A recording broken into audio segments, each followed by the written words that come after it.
guys! Welcome back to my channel. It's me again, Tala. So, for today's video, meron tayong gagawing challenge. Yan. Hindi naman siya challenge, pero susubukan kong ibahin yung routine ko sa pag-makeup. Gagawin ko yung isa sa pinaka naging viral. Dati pa to, gusto ko na siyang itry dati pa. Kaso nga, dahil wala akong time, at ngayon lang nagkaroon dahil maaga ako nakabenta kanina. So, manghaba pa yung oras ko. Anong oras pa lang? Alauna pa lang. So, gamitin natin yung mga natitirang oras kasi bukas, magtitinda na naman ng tinderan yung Tala. Yan. So, yan. So, for today's video, gagawa tayo ng makeup viral sa TikTok. Yun natin na susundan natin yung sinasabi niya. So, yan. Habang sinasabi niya yung mga instruction, gagawin ko step by step. So, titingnan natin kung effective talaga. So, yun. So, excited na ako i-try. So, bago tayo magsimula, don't forget to subscribe to my channel and hit that notification bell para updated pa po kayo sa mga susunod pa mga video. Mag-start na tayo, sundin yung kanyang sinasabi. Lagyan muna natin dito para... Yes, bumili na rin ako ng ganito. Para sa mga client ko. Dagdag professional. Yes. Anong tag dito? Velcro. 10 piso lang yan. Ay, 4 pesos lang yun sa Shopee. Isang piraso. So yan, para hindi naman sabog-sabog sa mukha natin. So, start na tayo. First, if you wear makeup, watch. Change your whole routine and try this instead. Moisturize first.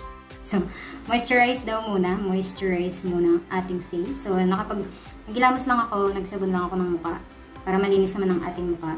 So, gamitin kong moisturizer ay itong aking Ice Jeju Aloe ng Skin Fit. Yan.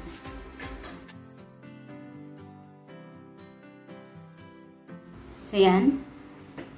Moisturize muna natin ang ating skin. Maganda mag-moisturize tayo ng ating face. Ang ating mukha, lalo kapag mag-makeup tayo. Para, lalo kung dry skin ka, mas maganda yung moisturize muna tayo ng mukha. Para hydrated siya.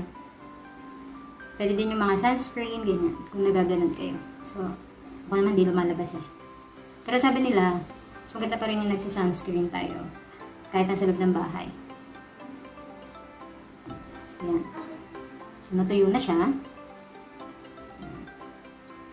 Next step naman natin ay... Then after moisturizing, take some translucent powder. I usually use the Fit Me one. And I just lightly dab it all over my face. Not too much. The next step daw ay translucent powder. So, wala akong translucent powder. Meron kasi ako loose powder.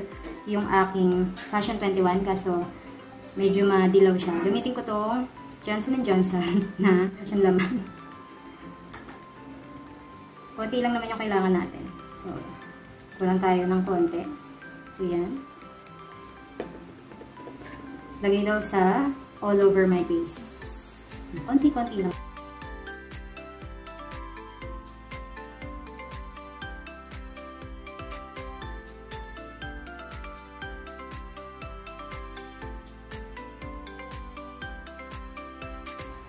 So, tapos na tayo sa moisturizer, then translucent powder.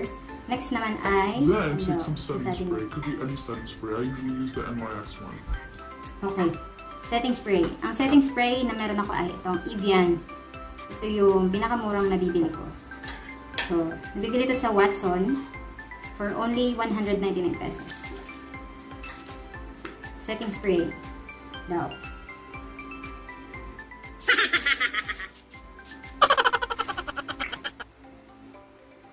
So, yan. Ano sunod? After the setting spray, take a primer and just put your primer. Okay, primer daw. Pero, kailangan daw muna nating patuyuin yung setting spray.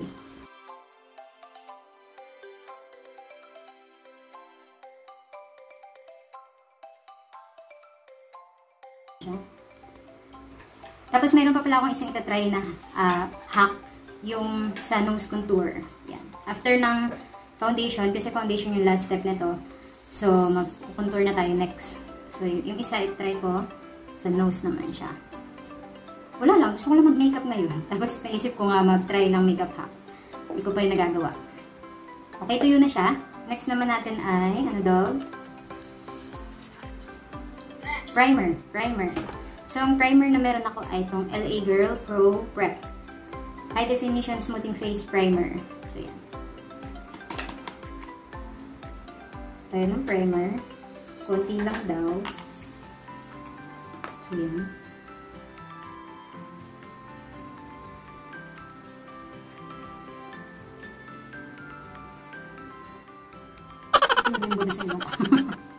Wala naman kayo makikita dyan. So, yan. Parang, alam niyo nararamdaman ko sa mukha ko. Parang ang kinis-kinis na yan. Yun yung napifeel ko. After natin maglagay ng moisturizer ng translucent powder and yung setting spray, para na siyang, parang nagpa-powderize yung ang smooth niya. Parang powder finish yung nararamdaman ko sa mukha ko. So, yan. Natira pa sa kamay. Natin dito sa leeg. And then, kapag natapos tayo sa primer, and just see what happens and how mag-foundation na daw tayo. So, ang gamitin kong foundation ay itong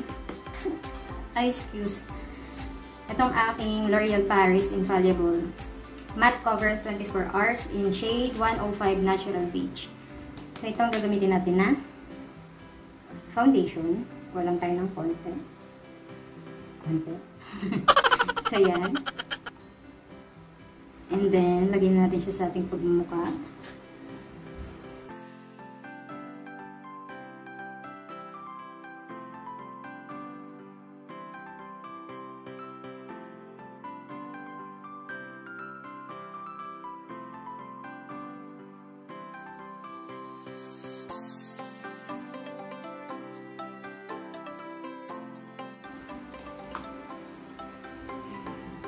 So, yan, natapos na natin i-blend yung ating foundation. So, check natin siya in person.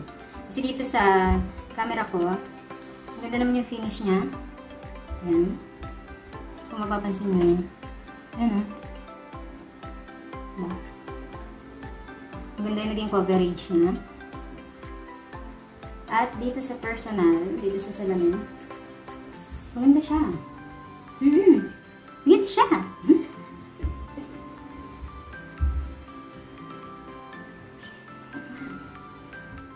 So, feeling ko talaga, maglalast talaga ito ng ilang oras.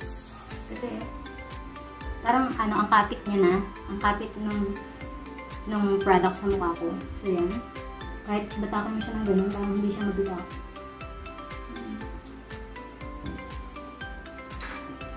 So, yan. Sa akin naman, yung makeup hack na yun, okay siya, totoo siya. So, totoo yung mga reviews na nakapagod siya.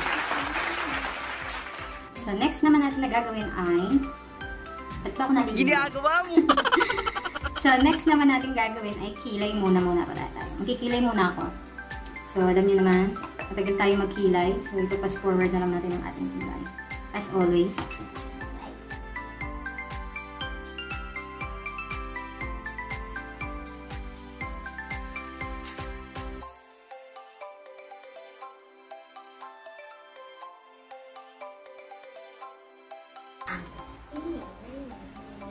Ang likot na nga sa tiyan ko. And then, linisin muna natin siya ng concealer.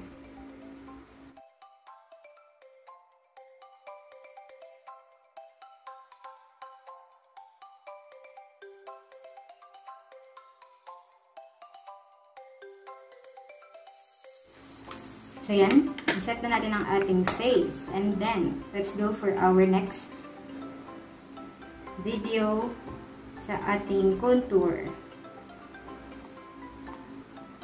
Sa nose contour muna tayo. So, ito ang aking contour palette.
So, yan, tapos na natin lagyan yung mga dapat lagyan. I-blend na natin siya.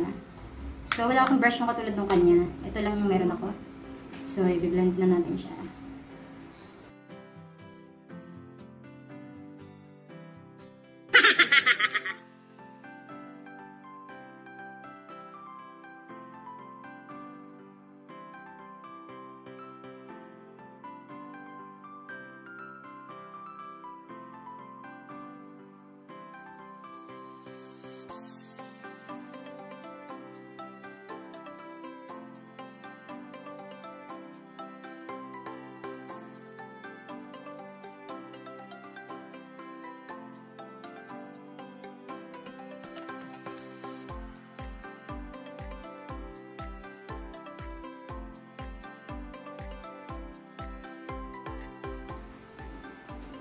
Ginagawa mo.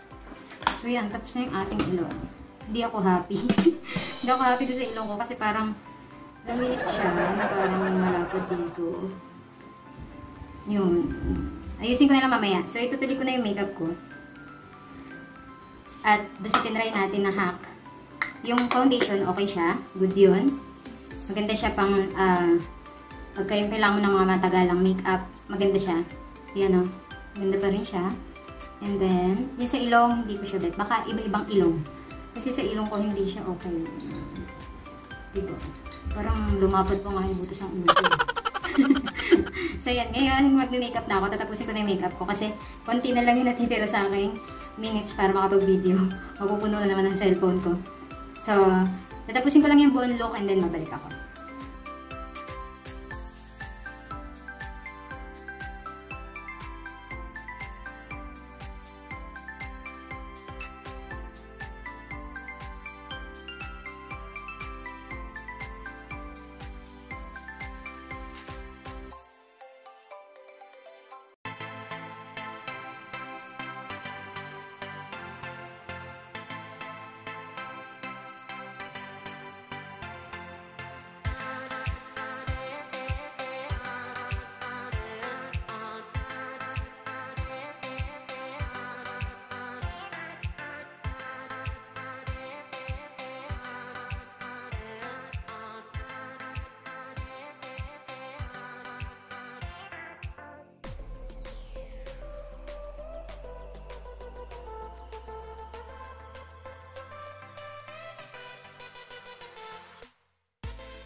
So yun guys, this is the final look. So yan ang aking nagawa sa aking mga pinaggagawa kanina.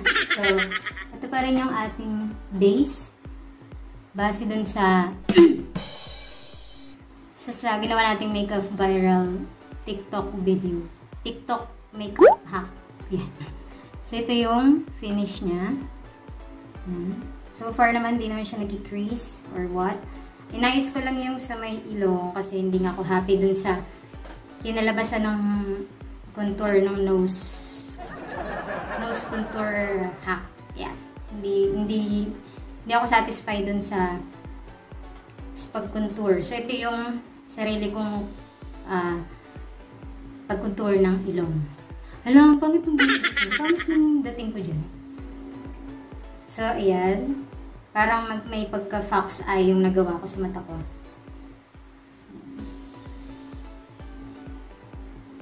So, yan. So, yan guys. Hope you like this video. And don't forget to like, share, and subscribe to my channel. Bye, darling!